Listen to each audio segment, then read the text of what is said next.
Hello, I'm Dr. Ruth Roberts. I hope you are well. Today I'm going to talk about what is starting to be a big issue for many of you as even though it's even February, the climate is changing, however you want to talk about that. Things are happening a lot earlier. So when we left South Carolina, for instance, we were starting to be able to have a ton of strawberries available in January. And normally that didn't happen until March. So things are changing, and allergic season is shifting forward for many places. So there's a lot of stuff going on, and allergies are really confusing. And the reason is because we don't understand very well what makes an allergy happen, especially in the conventional sense. But I've got a few ideas for you today, obviously. And I wanted to take a minute and read you this little thing from Allison. She says, "Thanks so much for all you do. You've helped me so much with my dog Daisy after her lymphoma cancer diagnosis, and you gave me hope." And I believe she is alive today because of the Crockpet Diet. Both of my dogs love their food, and I know my pointer, Toby, will remain in good health for years.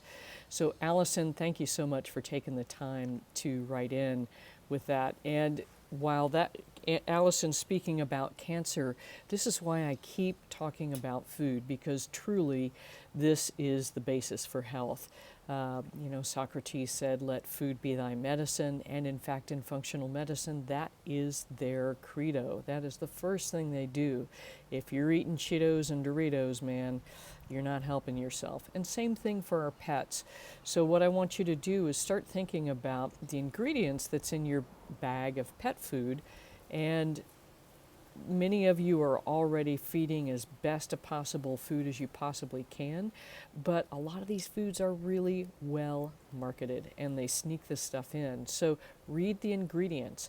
If you're seeing corn, all this processed versions of corn, basically you're feeding your dog Cheetos. So most of the Hill's prescription diets for kidney disease, and it's not just Hill's, it's all of them. They're going for least cost formulas, meaning how much is it going to cost us to put this stuff in a bag so we can sell it for exorbitant amounts. So, just keep in mind, read the ingredients. Dog Food Advisor helps, but it is what it is. So do your research, but at the end of the day, I'm here to tell you that home cooked food in my hands is the best way to go, because you are helping your pet's digestive tract assimilate the ingredients it needs, the nutrients it needs to help control disease. And I'm going to talk a little bit more about that in just a second. So let's talk about why pets get so itchy. So there's 3 broad categories of allergies. And if you've got allergies, they are horrible. I had really dreadful sensitivities to mold, which is why we're in the West in a low humidity environment, and man, is life better. But there's 3 broad categories. There's food, there's fleas, and then there's environmental allergens. Now, most people focus on food allergy, and in truth, true food allergy accounts for less than 5% of the total of pets with allergies. But there's a distinction I want you to make. There's food allergy, and then there's food sensitivity. And I am going to almost guarantee you that if your pet has allergies, whether it's to mold or whatever, it also has food sensitivity. And so this is where I find it's useful to use some sort of a test. And the one that I like the best is the Glacier Peak Holistics Life Stress Scan, for a couple of reasons. One is it's $100, it's $110. Compared to food allergy testing through Nutriscan or one of the allergy companies, that's $200 to $300. It's a bargain. And all of these serve as roadmaps. I've used all of these in practice, and what I've found is that there are some pets that say, okay, the test says my dog is allergic to pork, so I won't feed it, but chicken is good. and the pet owner feeds chicken, and lo and behold, it blows their pet out of the water, but pork is okay. So all of these tests inherently have issues, and the only way you can know for sure is to test it in your pet. Now, I will say that tests do help you kind of make those distinctions, like you've got a better idea about what to start with. So I think they are helpful in that sense, but you have to be cognizant of what's going on. So meaning, don't make a giant batch of food or buy the 50-pound bag of food of chicken because the test says chicken is okay. Actually test a small amount of chicken in your pet's food to see if it works or it doesn't work. If you give a little bit of chicken for 3 or 4 days and things are a lot worse, your pet's sensitive to chicken. So that's kind of the brute force method, if you will, of allergy food testing or sensitivity testing. Now, the reason I say that almost every pet that's got allergies has food sensitivities is that their guts are leaky. And what that means is that stuff is coming through to the immune system sitting down below the surface of your pet's GI tract that shouldn't be getting there, meaning it's coming in giant chunks. And so again, this idea of tight junctions between the cells of the intestine, the enterocytes, is what prevents that from happening. When your gut is inflamed, these junctions loosened up. And guess what's down here? This is the immune system. So what happens is big chunks of food that the immune system shouldn't be seeing get seen by the immune system. Your pet creates an antibody against them, and so every time your pet eats that food, boom, they're reacting to it. Whether they're truly allergic to it or not, their immune system has seen this so often, they've decided that it's a foe or an invader. So this is where rotation diets come in and healing the gut becomes so important. So I hope that is helpful. But that's one place to start. So that test will give you an idea about what the issue is. Now, the next most simple category to get off the list is flea sensitivity. So if you live in the southeast and in areas that are prone to fleas, we haven't seen a flea since we've been outside of South Carolina, I'm delighted to say. So we don't need to use things to control fleas for Mona and Pep. If you do, it just depends on where you are and how bad it is at the moment. So strangely, in South Carolina, this is going to be a horrible time. Actually, not right now because it's cold as can be. But once it warms up in the springtime, in the fall for the deep south, those are the times when fleas are really a bear.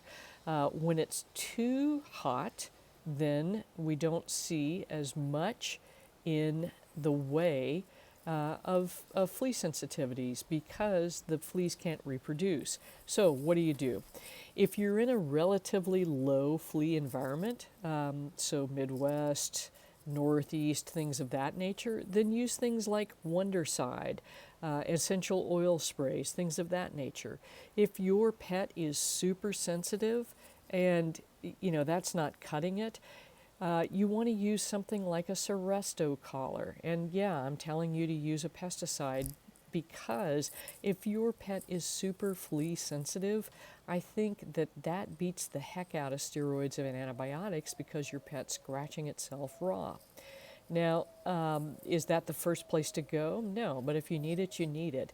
And to me, that was the product that seems to put the least amount of chemical on our pets. Now, not a great option if your dogs play and chew on each other, but that's one.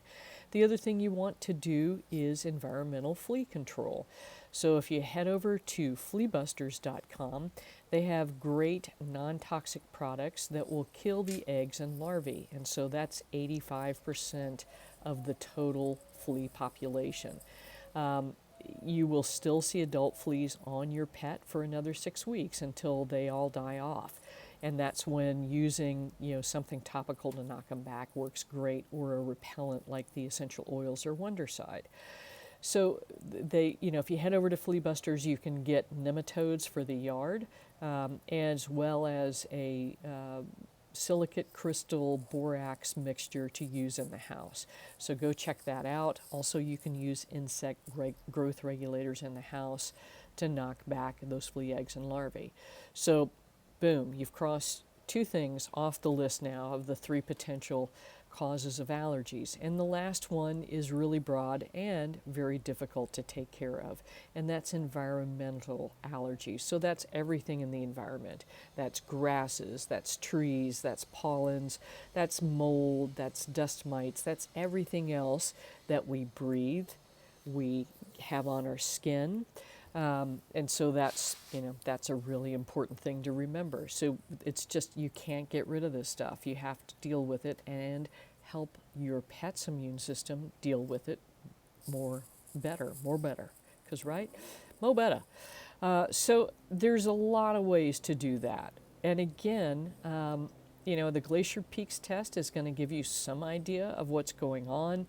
If you are in an area where mold is a problem, dust mites, grain storage mites, all of those things are ubiquitous, meaning they are everywhere. They are outside, they are inside, they are in your pet's bag of food.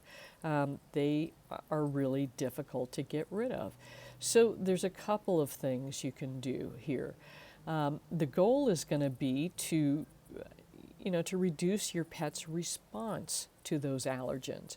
And so one way of doing that, I already mentioned, work on your pet's gut health. And so what that means is, figuring out what your pet is reacting to and then creating a rotation and elimination diet, which sounds like a pain in the behind.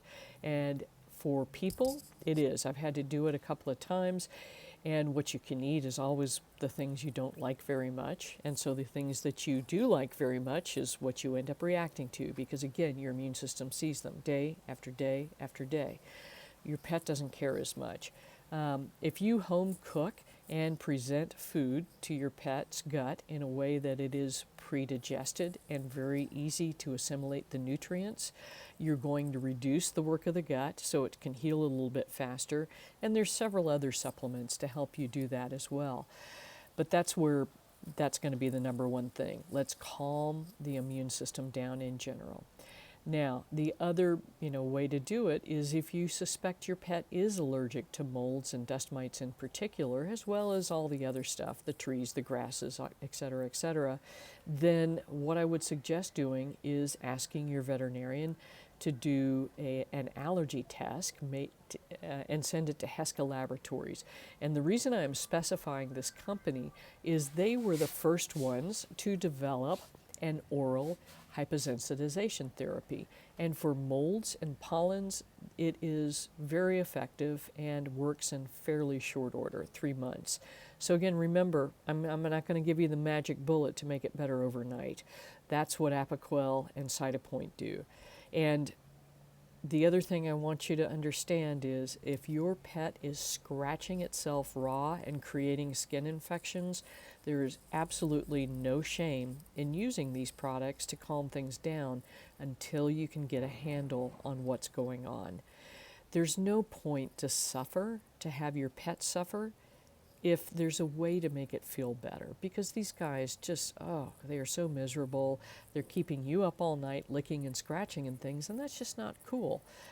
So is it a great long-term tool? No, there is always a cost to everything we use. And for those particular medications, the cost can be very high. We're screwing with the immune system. We're calming it down with these medications, same thing with prednisone. And there's going to be a cost later. But if this is the only way to stay comfortable along with the other things you're doing, it is what it is. So, but in the meantime, work on figuring out what your pet is allergic to. Do the sensitization therapy and start doing that kind of in the off season if there is one for your pet's allergy, so your pet has the time to build up tolerance. Now, the other thing that's important is to clean the environment. If you've got, you live in the southeast and your pet and you have allergies to mold, put a UV light in your heating and air system to kill off the mold spores before they re-enter the air circulation. That will help. Do things like using borax and things of that nature to kill mites off if you can in the environment. wipe your pet down when it comes in from outside as often as possible. So taking a wet, damp washcloth, going over the back, the skin, the belly, the feet, takes off a lot of pollens. The other thing that's interesting is that we see a lot of IBD or IBS flares during allergy season, because what's your pet doing? Licking all those allergens off of themselves. It's already sensitized to it. It's going into the gut. The gut's immune system is responding to it because, again, it's leaky. So wipe them down. That will help. Frequent bathing helps. Use things to reduce the histamine response. That can be things like Benadryl, antihistamines. And then quercetin and nettles is a great way to reduce allergic symptoms because it reduces the circulating levels of histamine in the pet's body. So that can be really, really helpful. So that's what I have for you this week. I have an allergy support protocol on the website. It's in my free members area. I will put the link here so you can go check it out. All you have to do is sign up for the members area, and then this link will get you signed up, and you will then be able to access that protocol directly. This is my I have several protocols set up for different disease conditions, but this is one of the best ways I can get you concise information, and you can get started on your own. Always, I'm going to tell you to start home cooking for your pet. For the vast majority of dogs and cats, this is better, I think, better than raw. There are some pets where raw works better, but the vast majority in my hands have done better with cooked food. So that's what I have for you this week. Until next week, remember, your pet's best health starts in the bowl. I'm Dr. Ruth Roberts, your pet's ally. Take good care.